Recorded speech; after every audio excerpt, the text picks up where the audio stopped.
Yeah, sure, he's played the game a certain style for his whole career, and he's done it at a pretty high level. So I think, just some of the things that he's been able to really enhance within our offense has been, a lot of fun to watch. You saw like that off-schedule play that he made down in the red zone. He made another one to Jake Kumaro where, I didn't anticipate the ball going where it went, but that's where it went, and it was a touchdown. So,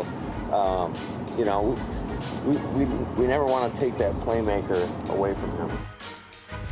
That's Matt LaFleur, the coach of the Green Bay Packers, talking about his new quarterback, Aaron Rodgers, and the fact that they want to allow Aaron Rodgers to be that playmaker, the guy that can make things happen off schedule when chaos arrives, as it often does after the ball is snapped. Charean, we played that because earlier this week, one of the big stories, the Mike Silver article from NFL.com, and if you're watching on NBCSN, you could see Mike Silver lurking in the background there. He was in Green Bay talking to LaFleur, talking to Rodgers about this pressure point that has emerged, as LaFleur called it, regarding the audible thing. And the problem is this. In the Matt LaFleur offense, they call 2 plays in the huddle, and they pick one or the other at the line of scrimmage based upon factors shown by the defense. Now, the quarterback makes the selection, but the quarterback is told what to select based upon what he sees. So there isn't a whole lot of freedom there for the quarterback to make his own decision. He knows what he's supposed to do because the coach tells him what he should be looking for. He picks one play or the other. Aaron Rodgers, in comments to Mike Silver, made it clear that he believes he should be allowed to use his 11 years of experience to call whatever he wants to call, essentially, to have a broader menu at a minimum of audibles that he can call at the line of scrimmage. And I tend to believe that that's what the Packers should be doing, but the question becomes, how far do you go with that? How much freedom do you give him? Where is the line where you don't want to let Aaron Rodgers essentially be Peyton Manning, where he's running the offense on the fly based upon whatever he happens to see or thinks he sees? So this is where the tension is, Charean. Now, I'm a little surprised that both LaFleur and Rodgers are publicly talking about it. I think this is something they should keep internal. But either way, we now know it's there, and it's now something that they have to resolve at some point between now and the start of the regular season or during their first regular season working together. Well, thank goodness they've had this audible thing. Otherwise, we wouldn't have a whole lot to talk about, because this, to me, is the biggest story of probably the last couple of weeks that we're talking about. And I think everybody's talking about it. Don't say it's the slow time. Go. And okay, it's not the slow time. But, there's not many quarterbacks I would trust to get up to the line of scrimmage, to leave wide open audible decisions.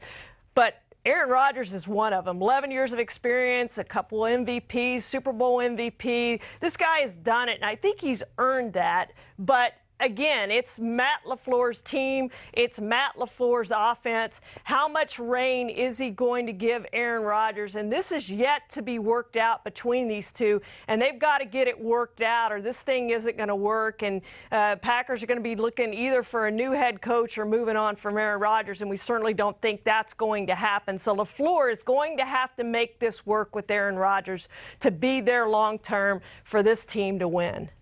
And that's the awkward thing about this, Charean. Rodgers is the one with the power because of his contract, because of the fact that he's the most popular person in the entire organization, an organization that doesn't have an owner. He's the owner, and he's the guy who's going to call the shots here. And what's amazing to me is that they hired a coach knowing, or at least they should have known, that he was bringing this system to town. I suspect that during the interview, they had some conversation about how the offense would work. Mark Murphy played in the NFL. Hey, what are we going to do about audibles? How much freedom is Aaron Rodgers going to have at the line of scrimmage to change the play? Well, Mark, I'm glad you asked that question. He's not going to have much freedom at all. And how about we're hiring you for the job anyway? I mean, this is something that can't have caught anyone by surprise, whether it's Brian Gutekunst, the GM of the team, or Mark Murphy, the CEO who made that hire.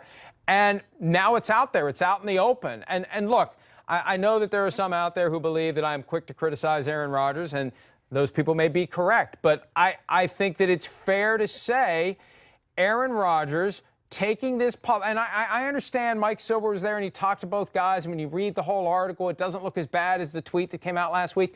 But still, what other quarterback would be engaged in a public debate with his head coach about how much freedom he has at the line of scrimmage. I can't think of another time it's ever happened. And here it is happening in Green Bay with the first new head coach that Aaron Rodgers has had since he became the starter in 2008.